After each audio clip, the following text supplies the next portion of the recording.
Nyaya yakatanga baba wakandidzingirira ndubva uchechi. Baba. Waibva wandibata maoko. Kasi ndiri muda wanditi murume wenyu wakafa ere.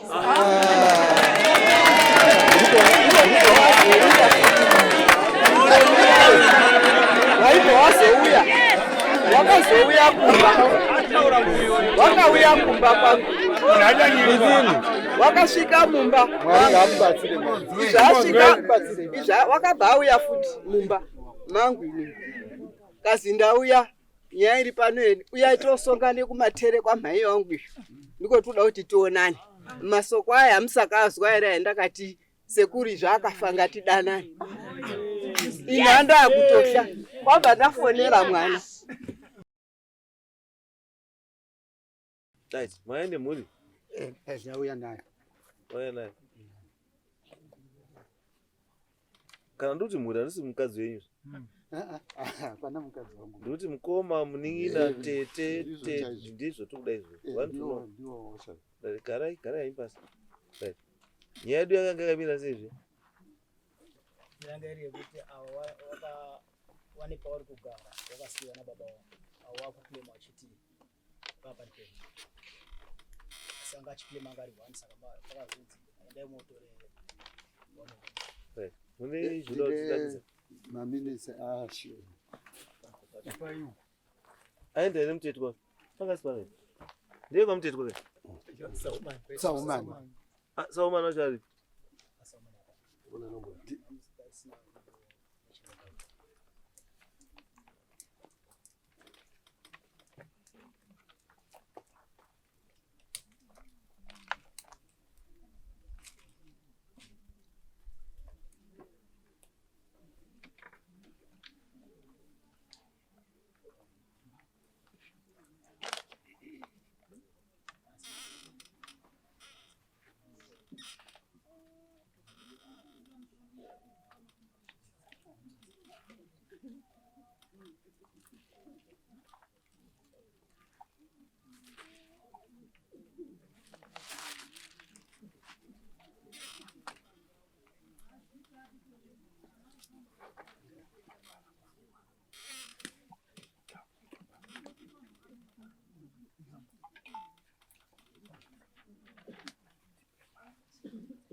Right.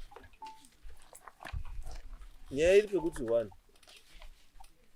Imimi muri kuti uyu mwana anofanira kubva pamunda. Anofanira kubva pamunda. Asi mwana ngaabve asi mai vake asare. Ndozvamutaura. Ndio zvotakazotaurirana kuti mai ngaasare semunhu mukuru. Tikati ngaasare agare kumusoro abve mwana ndiye tiri kuti ngaabve mumunda. Achienda kogara namai wake kumusoro kuna mai wacho pane dzimba dzavo. Vatika kwesene yangu pa yanga iri nini. Yanga iri kuti uyu munda uyu. Munda uyu akambopiwa munda uyu akangapiwa nani kubva papi kusvika papi. Ndo paine nyaya ipo. Ndo paine nyaya ipo because amukataura kuti munda wako kana wanga uchiurima uona long pesa ndo wanga uchirima. And vachizwa wakapirwa munda. And iyo zvimochiti aiwa chisiya uku chienda wogara iwe takutokuzwira tsitsi nekuti wachembera. Ruti manje. Nyaya iripo changamira. Ndeyekuti ava third generation vachingogara ndo zvandakaramba. Iyi third generation vachigara papi ipapo.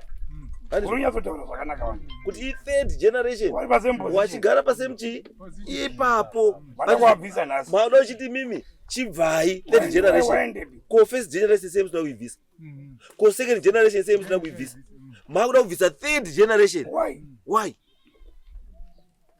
Munda uyu kauyu wane minda yawo wanao ande akusimbori kureba kune minda yawo ameno waigara wakadiwa na my question amusikuipinda. Say second generation musina kuibvisa. I'm sorry, kuti pakutanga baba wedu isisu nasekuru wavo ndiwo akapanana pastendi pachiti baba wavo bvatotaurana kuti iwe ndiwo muri kugara napastendi ko wana wako ati wana wangu vanozozvionera wana kutaura nebaba avo manje anditi vanozozvionera iri ndepangu ngokuti kwaigara kugombo takabva mukika. Alright, vanozvionera ndika munotaura nababa vacho ndika vana baba vacho vamazodii navo awakagara pane zvawakaita wakangogara panga wapiwa ipapo bvawagara panga wangasai kuti uzotorerwa including wachirima pari kurimwa nevana vanhasi wachingorima kusvika nepari kurimwa nevana vanhasi apa wazoenda kuchigara manje kuchidarika road ndati vana baba ava pari kurimwa nevana ava izvozvi ndo paingorimwa ndevana baba vavo asi wanga usikagariko ndo pane nyaya wanga usikagari. Saka nyaya yenyu iri pekuti mwana wauda kuvaka ngemunda mukati uchavaki bachibva ndo pane nyaya. Rima chete asi usadiri sawake. Kana wauda kuwaka enda wake kuna mai wako. Kuzi ndipanapa neparodi pane mota. Piturai bvudzi kuti ndiapa ngeapa kana panapa nepamuri apa. Ndinoda nyaya yangu ipapo. Nyaya yangu iri pekuti how can you say kuti rima hako asi usawake? Why? Ende apa asi yatanga uparima. Baba wake akaparima. Sekuru wake akaparima. Baba wake akaparima. Iye akaparima. Handisi. Nasu unomuchiti wewe usasa wake. Aiwa. Because apa ndipahoka. Saka they can do whatever they want kana minda yawo nepa wakapiwa. Ende apa chinhu chamutaura futi ka. Pakaita agreement you know day. Yes. Ndo ana sekuruka. Ndizo. Ndo ana sekuruka. Ndizo. Mune nepa zvakanyowa izvo. Apa wakapanana. Pawakapanana. Wana sekuru. Mataura imi mutu wakaita this arrangement ndo ana sekuru. Iwawo na baba wedu. Yes. Meaning that you were not there. You were not there. You are not part of the agreement. Wachi babasati kwaana kunyora chiro. Aiwa. Izwa izvo ndo. Ndo sanuta. Saka imi muri kuzviona papizvo. Zvokuti wakazirima imusari musa wake. Kurima mai awa uyu wakatowaka ndo pari togara. Izwa ibambo. Apa wakapiwa kuti imi musabve. Bambo. Tati mai we uyu. Handiti. Nemurume wake ndo pawaigara. Yes. Pavari kugara nanhasi. Wairima. Minda iyoyo kurimwa newana wana kusvika nanhasi. Handizvo. Sekuru wavo ndo paigara maya. Handizvo. Wachindorima kusvika pari kurima mwana uyu nhasi. Handizvo. Mwana uyu wakuda kubva kurima kugara pari kugara wana mai. Kuti anowake kumunda. Imi mukati hauchawaki kumunda usawake ngewedu. Muri kuti what are you saying? Zinda kutorera. Pakuita kuti kutora wese munda kudai. Pekurima waripo pavari kutorima ipapo. Still. Pana pari kutorima. Izwai nyangu iyi. Takuti nechimbomirai. Ndipe mapepa ari kuda tikasira chipanya. Ngekuti munda iwoyo ari kutouterera. ayo maiterera ndio munda wetu aito uterera anozviterera uterera poluga saka mimi pandurugara ndio munda wetu saka mimi makati nuklema baba uchachiri ufikisana ndio munda wetu ufikisana seguro nyaka akawapire ngati usape muno munda sekuru baba wetu akatitaurira ya kwa advice changamira kuerenga kadogarika usape muno munda bos mangwana zvinodi muna apu imunda ba sina masabuku hapa wani minda imi musina masabuku don't give alisi basa rako ungapa muno munda ka watompa 3 years urumende yakanyora kuti akarima 3 years hapo auchambisa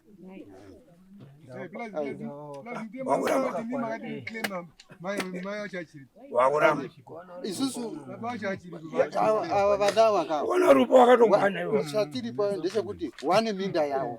Baba wacho manje angava munhu mukuru handitika, saka akangoti achagoni kukwira kugomo handiti. Se ndimo magadzikira akazi achinofanira kudini waka iye akabvunzwa kuzi wako wana wako unonozodii zvikanzi aiwa ini ndikuda pangu nemukadzi wangu chete wana vanozozvionera. Ndakubvunza zvimwe sasa woman. Ko nhasi mbuya uyo akafuma asipo akafa. Misha iyo iyi inotorwa ndiani? Handiti misha yawo. Aiwa. Inotorwa ndiwo. Mati. Muruza mutaro. Mati baba namai wakati wana vanozvionera. Handizvo. Isusu tiri kungoda pedu pekugara tiri wangani? Handizvo. Zvino umwe wacho wakatofa. Pasara chii? Wani. Uyu wani akafa. Minda iyo ine misha yokuita yani. Ndofunga izvozvo takakurukura navo. Hamuzota. Pindura izvo. Mukororo uyu. Pindura izvo ndo. Ndikubvunza zvamutaura, ndikubvunza zvamutaura. Ndimataura kuti baba wacho namai vakatoda pedu badzi. Wana vanozvionera. Handizvo. Ndosandati saka wana nhasi mai wakufa ndiye asara ega. Akafa nhasi mai. Wana wakuzvionera. Avangogara ipapa vetataura kuti aiwa zve. Kuzvionera kwamamutaura kuti chiwe. Kana makati wana vanozvionera mamuri kuti kuti munda uyu ndewe. Kuti wana vanozvionera mamuri kuti kuti wasaise minda kuti wakoro wacho wese waiswe imomo muminda yacho. Aiwa. Imapa ere. Ndinotoshamira. Imapa ere. Makawapa. Aiwa. Chekutanga mai baba makawapa ere. Ndopane nyaya. Makawapa ere mai baba. Wakapiwa baba wacho. Mai baba makawapa ere hongu kwete.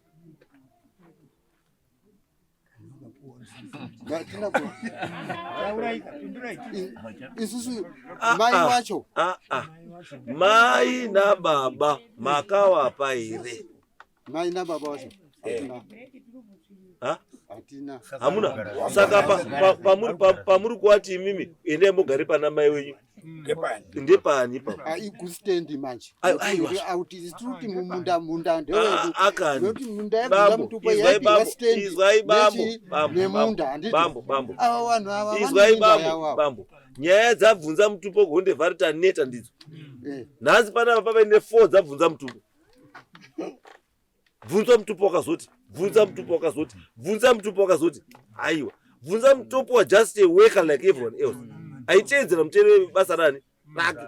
Chako kupega minda nemadhunduru zvatopera. But angasikapi ownership. Ayo miruzwa ere ndura.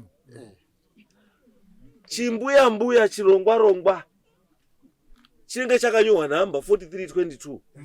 Ukaenda kwa DC uko kaenda kuchitsvaga kondo number.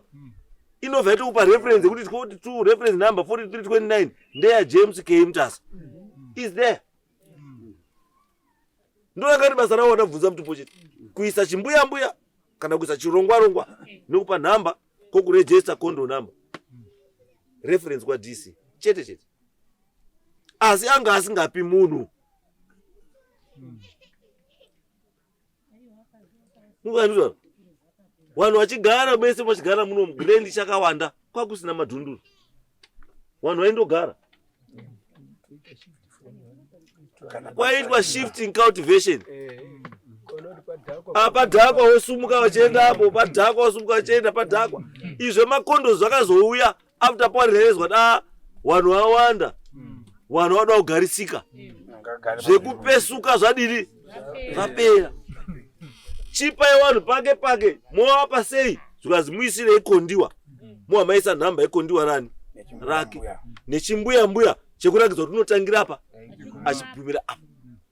Ya nyaya ikai ishatiri kutaura ndechekuti vanhu ava vane stand dzavo 1 chechi 2 vanhu wakanga wakatosumuka iyo pamba pacho ipopa.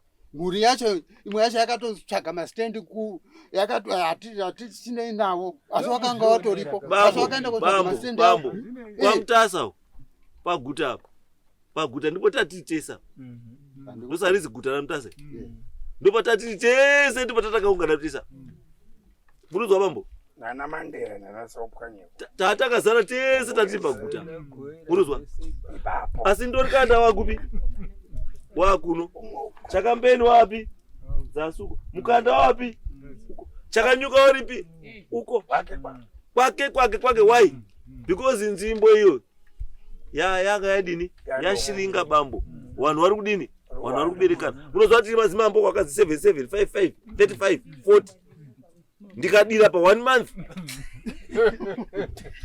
munozva after 3 months vanhu vakufira wangani pamwe 35 40 saka vanhu iyo generation iyo painosvika yekuti yese yakuda minda tinoionepi minda yacho saka ndozvati kutaura kuti the reason yekuti ava wakabva vanhu vaenda dai sabhuku kana munhu achisvita achienda handitika unosvika achitsvaga nzvimbo kuna sabhuku wopiwa nzvimbo nani nasabhuku wake handitika zvino ava vanopiwa nasabhuku bava sabhuku ndiye une right yekupa munhu nzvimbo kuti gara apo handimaona manje saka isusu izwai bambo imimi muri kuzvicontradicta kana muchiti sabhuku ndiye ane maruramo ekupa munhu pekugara imimi simba rekuzomupa kuti agare muyadhi mei makarwana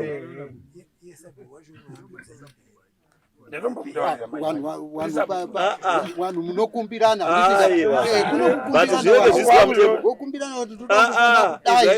kudai uyu po ndiani ndini ndosaka utarisa mudhara ndoda kupamba nzvimbo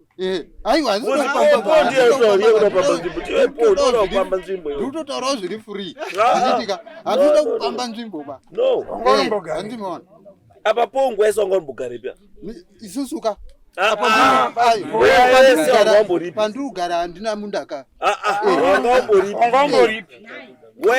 ndaigara nababa wangu kupi ikoko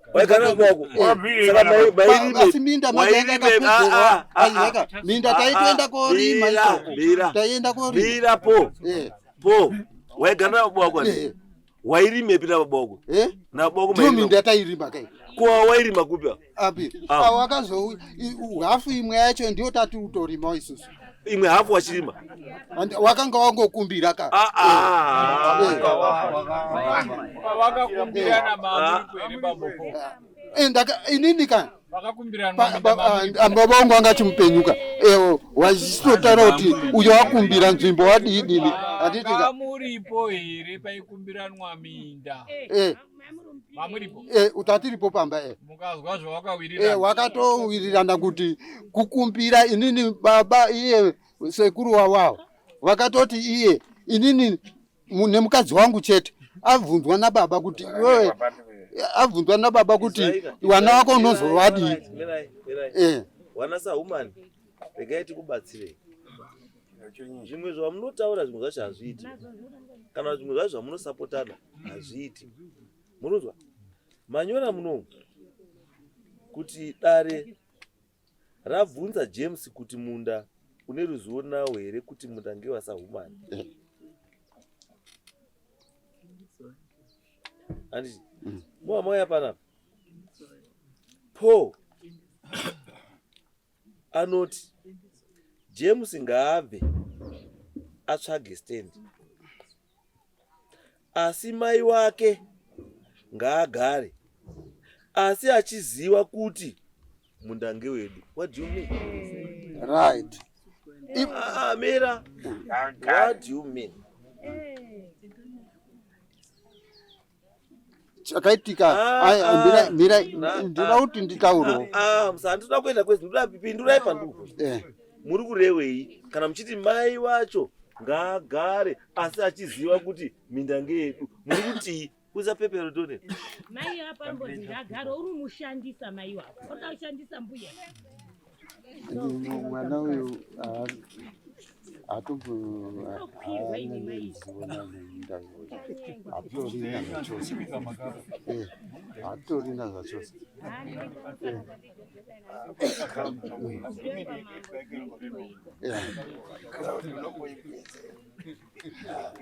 You know what?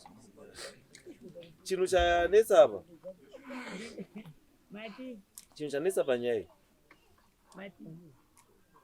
Issue iyi inoinvolva sahuman family.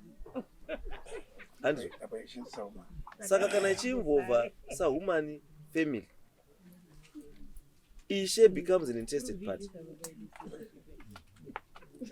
Ishe aita interested party, anofana kuzvirikesa from the case. Wotsvaga umwe Ishe oita Nyaya.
Mhuri yangu handitine mhuri munda wacho ndiri utourima futi munda wacho iwoyo ndiri utourima izvo zvizvi ndiri utourima munda wacho wana hobho watinawo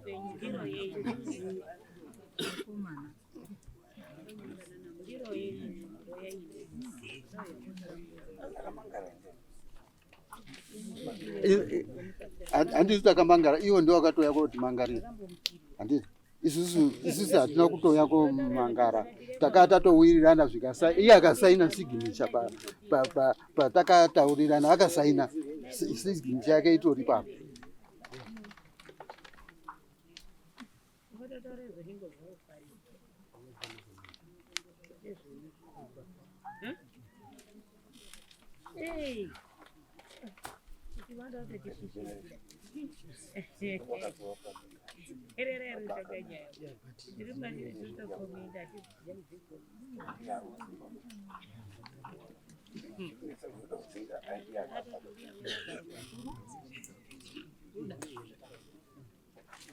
Right, it's unfortunate.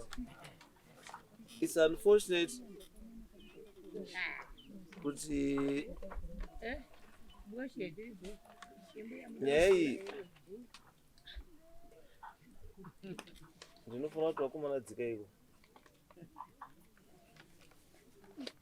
dzika ikoko munoona munda iwowo manoona munda iwowo muhamasvika muhamaona Ishe maona Ishe achakutaurirai zvada kutaurirai ngotsamba iyi yabva kuna Ishe ane zvasiri kuwirirana nazvo zvemuri kuita imimi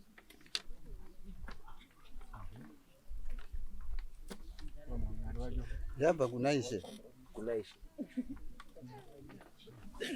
saka vakomana dzikai kupi endai ikoko before Friday munoona Ishe mosvika panzvimbo apo muhamaona zviripo zvacho then modzoka musi wa19 totama decision tsamba iyi yabva kuna Ishe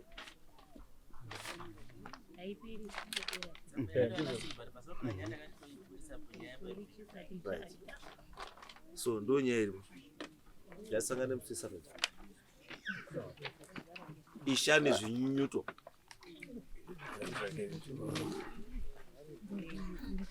ndezvenyi izvi zvibambuka izvi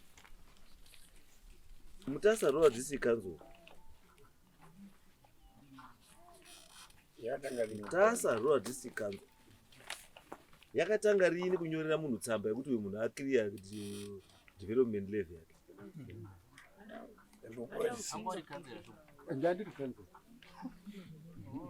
saka he took advantage of being a council.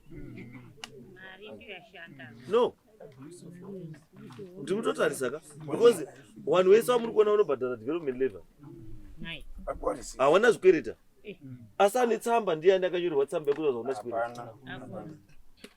So it means kuti tsamba ikai was meant for a purpose. It was written for a purpose. It was written for a purpose. Yamaida kuishandisa. And the purpose yamaida kuishandisa manje ndio hii.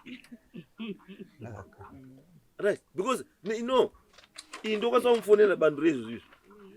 Ndimubvunza kuti makatanga rini kuti munhu anenge asina chikwere chedevelopment levy bomunyorera tsamba kuti ana inenge da kushanda kuna ani tsamba yacho because tsamba yakaziti home it may concern kai iyi yandiri kutaura ndeyekuti tsamba iyi aiwa mirai ndimapurisa tsamba yenyu ndati izvi zvatizviziva izvi kwaMutasa hatizvizivi izvi kuti munhu wese asina chikwere chedevelopment levy anobva anyorerwa tsamba nekanzu kuti haana chikwereti. Ndoda kuti ndipindura handiti epindurai inini handiti ka 2023 handiti ka ndaida kukukidza sakansela handiti ka saka takaenda ukanga uine zvikwereti handiti ka ukandainde zvikwereti mukanzo madevelopment levy nezvese izvozvo haugoni kuti ukukwidze ba one bambo mirai bambo munhu wamuri kuona akagara kumberi kunoku haana kutanga nekugara nekupfeka jaketi wakatomboita wakadzira muno saka mukada kunyepera vanhu vese kuti vanhu vahle zvisizvo.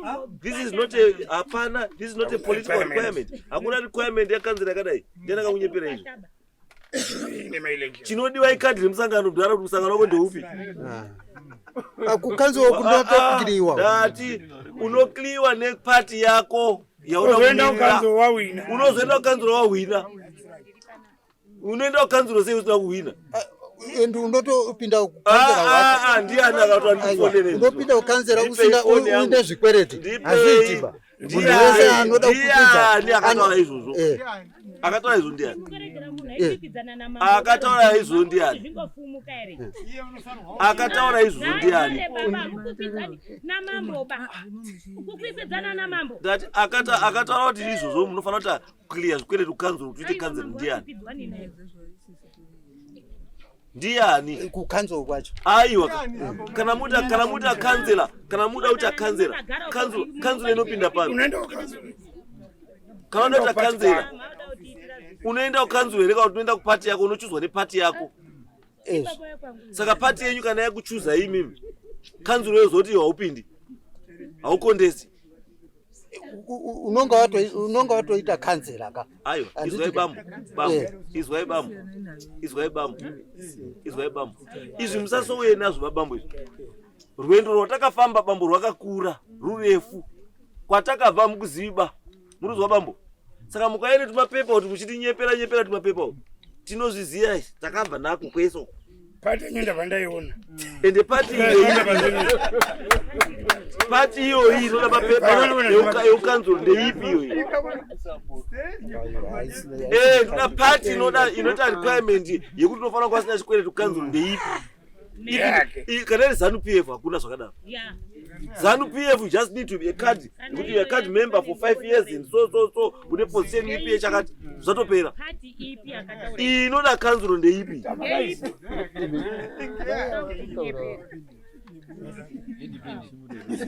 Babu kusasodaro. Uchadzingisa Tora vanhu ipepa chenyu. Unodzingisa vanhu basa ukanzuro. Azvi kuna zvakadaro kuti unonyora kuti azi vanhu vese vari panapa hawana chikwere development level. Akamunyorerwa tsamba ndiani? Imi mochinyorerwa tsamba mainya ukoshei mamutone chikwere che6 years. Mazonya ukoshei wari up to date. Hawanyorerwi. Imi mutone chikwere che6 years motonyorerwa. Makoshei.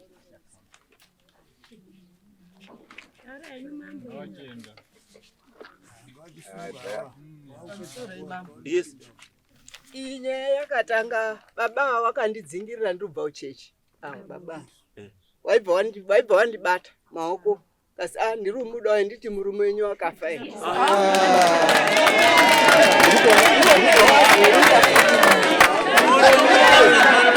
Waibva wazouya. Wakazouya kumba. Wakauya kumba kwangu. Wakasvika mumba. Wakabva auya futi mumba mangu ini. Kazi ndauya nyaya iri pano eni. Uyai tosongane kumatere kwamhai wangu izvo. Ndiko toda kuti tionane. Masoko aya hamusakazwa ere ndakati sekuri zvaakafa ngatidanane. Inhanda yakutosha. Kwabva ndafonera mwana. Ndikati mwana Jemiwe. Pauro urubva panapa. Uruti hambai tosongane kumatere kwamhai wangu. Uyu mwana akapindura. Kasi aiwa mhaiyo. Musaendeba. Garai baba. Akanga auya futi tobva tatangira ipapo. Imi musaendeba. Saka kuzouya futi kwaakaita ndiko zobvaenda kwaSabhuku. Akanemunin'ina wake. Akazi uyu ngaapi. Saka mwana akufira yamai. Basi ngapi? Aibva akaitwa kwaSabhuku. Haana kuuya. Wakadaizwa kwaSabhuku. Takamudaidza kwaSabhuku. Makaenda kumangara. Haana kuuya. Makaenda kumangara ere nyanyu. Alright. Indomuita undoita taura Zinga mwana. Ine mhuri yangu ndemukadzi wangu unofanira kuti usikira kuterana neni. Amunyari ere.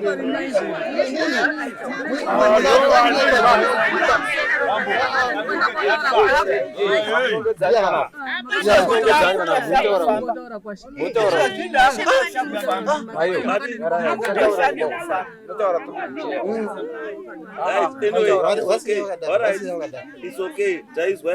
Enda intosakana Saturday. Enda intosakana Saturday. Enda isa. Bota bezera.